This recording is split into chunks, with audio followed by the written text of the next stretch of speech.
What is rape? The dictionary defines rape as the unlawful sexual intercourse or any other sexual penetration of the vagina, anus, or mouth of a person with or without force by a sexual organ or other body part or foreign object without the consent of the victim. Rape isn't just exclusive to women, although it is more prevalent among female populations. Men can also be victims of rape. 1 in every 6 women have been or will be rape victims, and only 1 in every 33 men have been or will be rape victims in their lifetime. Why is the prevalence of rape higher in women than in men? It is simply because of the gender roles and norms set by society. These stereotyped gender roles lead to gender superiority of a specific gender, usually male, and one disgusting way they express their dominance can be through rape. The higher rate of rape among women is due to this gender inequality that forms between men and women, which causes women to be increasingly vulnerable to violence. Men rape women to feel a sense of power and control, not just for the pleasure of sex.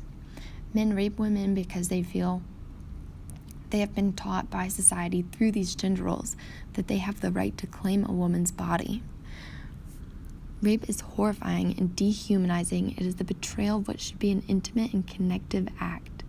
It is ultimately about power.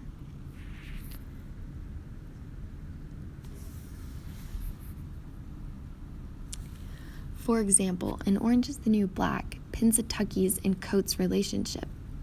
Coates treats Pennsatucky like a dog. He dehumanizes her and reduces her to an animal. He uses his power over her to do this. In many ways, he has power over her. He is a CO, he is male, and he can bribe her. There are many more ways Coates controls and has power over Pennsatucky, but it is clearly exemplified in the scene where Coates and Pennsatucky are feeding the ducks. He makes Pennsatucky act like a dog and fetch the donuts. These acts dehumanize Pennsatucky, and this is what rape does. It dehumanizes its victims. Pennsatucky is lifeless and limp as she is being raped in Orange is the New Black. The scene shows her reaction to this tragic and horrifying action that is being forced upon her. Pennsatucky ultimately accepts it, and that's what she's learned to do. In a flashback on Pennsatucky's early years, she's just gotten her period, and her mother tells her, "Boys are going to start looking at you differently. Best thing is to go on and let them do their business. If you're lucky, most of them will be quick, like your daddy." It's like a bee sting, in and out before you knew it was happening. That is terrible. Would you want your children, brothers, sisters, nieces, nephews to grow up in a world where it isn't safe to play in the yard because of sexual predators? Or where your wife or sister's life is governed by the idea that it's not safe to walk on certain streets or outside, or if it's safe enough to walk home after dark? Rape is a result of gender inequality in society because women are seen as less than men. Gender inequality isn't just seen in the US, it is present around the world. Women in Saudi Arabia aren't allowed to drive. It is against the rules of society, meaning they must depend on their husband, son, or brother to drive them from place to place. Women in Pakistan are expected by society to accept arranged marriages. Yes, that still happens. It's 2017. If they don't accept these arranged marriages, their refusal could lead to death. Women in South Asia and Sub-Saharan Africa are usually married by the age of 18 so they can have babies. In developing and even still in developed countries, women are at a disadvantage when it comes to earnings. In the highest paying fields, women earn just 77% of what men earn for the same amount of work. At this rate, it could take a full 45 years before gender inequality disappears. That is far too long. The fight to end gender inequality started at the first women's conference in Seneca Falls in 1848.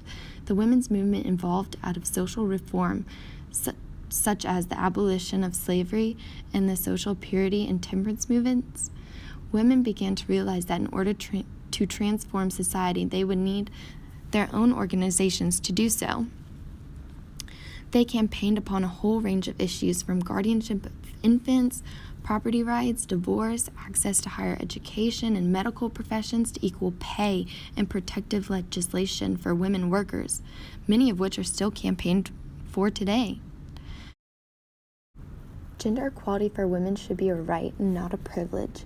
We can work on these issues, these very prevalent issues of rape and inequality, by changing the way society enforces gender roles. If we can collectively, as a whole, accept the idea that women don't just belong in the kitchen and men just aren't good for doing all of the dirty work, then we can break the gender stereotypes and gender roles and norms ever present in society, allowing for gender equality.